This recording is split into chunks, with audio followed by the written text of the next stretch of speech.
Branched-chain amino acids, BCAAs, presented by Shanika Baylor, MSNW candidate at Benedictine University for Nutrition 530, Science of Sport Nutrition.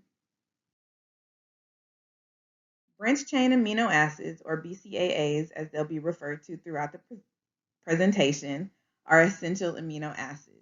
This means they are not made by the body and must be ingested.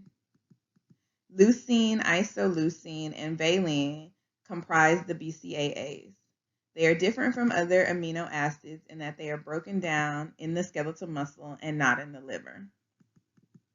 BCAA catabolism is promoted by exercise, and BCAA concentrations decrease after exercise.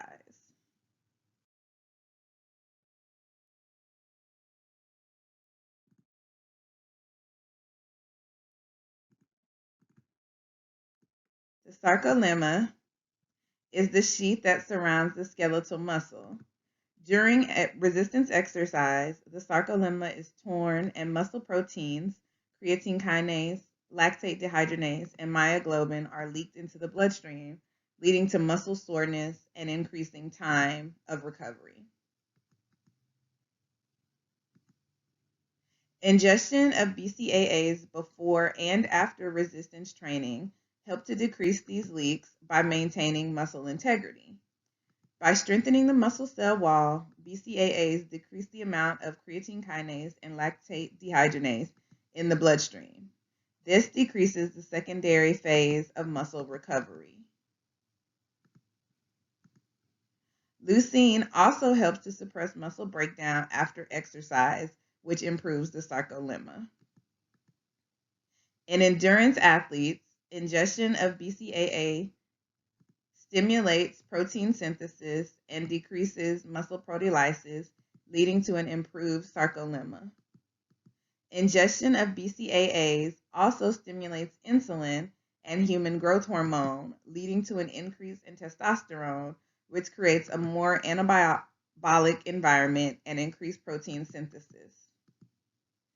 Ingestion of branched-chain amino acids during calorie restriction can help preserve and/or increase lean muscle mass by stimulating skeletal muscle regeneration and decreasing protein degradation after exercise.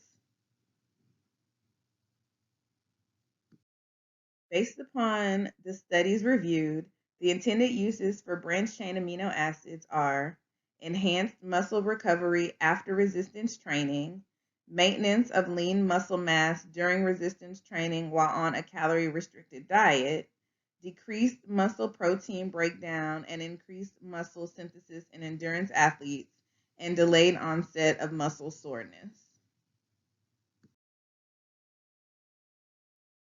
In the 8 trials that were reviewed, the average ages of those in the studies were between 20 and 40.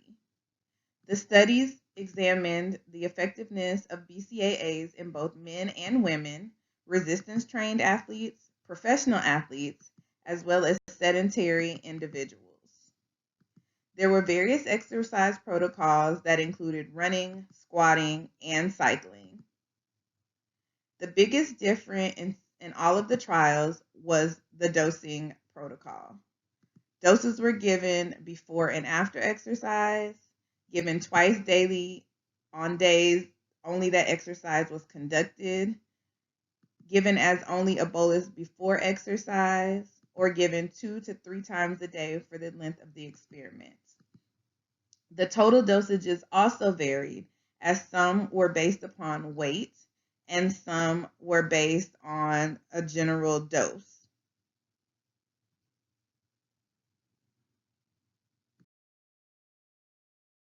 7 out of 8 trials demonstrated that BCAAs were effective in the aforementioned use slide.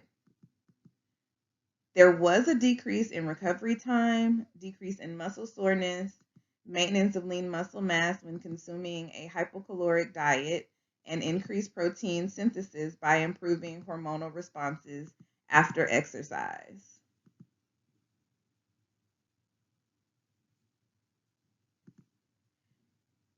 The study by DeFranca et al.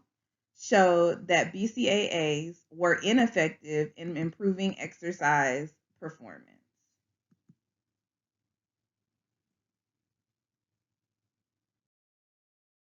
Safety. Branched-chain amino acids are generally safe, and none of the studies showed any adverse effects in the short term. There are, however, some people or populations that BCAA should be avoided in. Those who have amyotrophic lateral sclerosis, ALS, better known as Lou Gehrig's disease, maple syrup urine disease, or who are chronic alcoholics should avoid branched-chain amino acids. In previous trials, participants with ALS had a higher incidence of death when taking BCAAs when compared to those with ALS who took a placebo. Maple syrup urine disease is an autosomal dominant disorder where the branched-chain amino acids cannot be broken down properly, which can lead to a buildup of branched-chain amino acids and their byproducts in both the blood and or urine. Finally, in chronic alcoholism, BCAA supplementation can lead to liver disease, which can then lead to brain damage.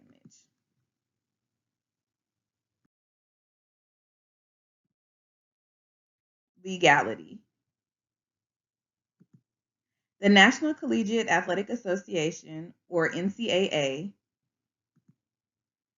does not restrict BCAA supplementation in college athletes. The World Anti-Doping Agency, better known as WADA, has no restrictions on BCAA supplementation. The Texas Education Code, which governs all education standards, including athletics for the state of Texas, also has no restrictions on BCAA supplementation in athletes in high school.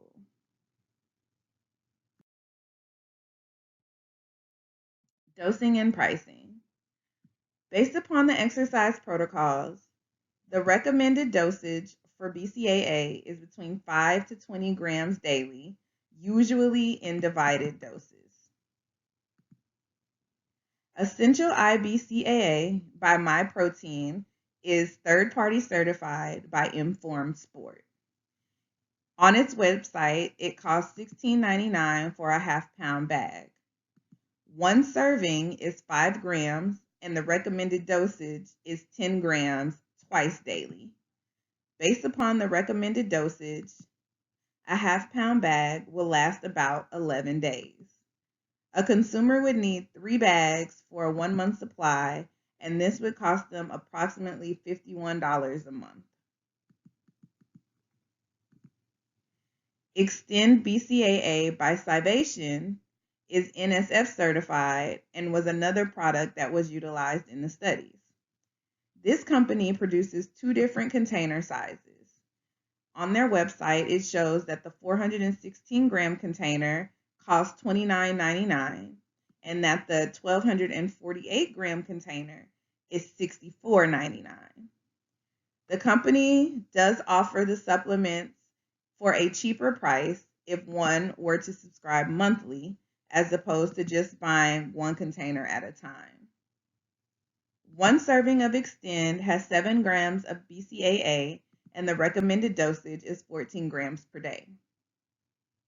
The 416-gram container would only last 15 days, and the 1,248-gram container should last approximately 45 days.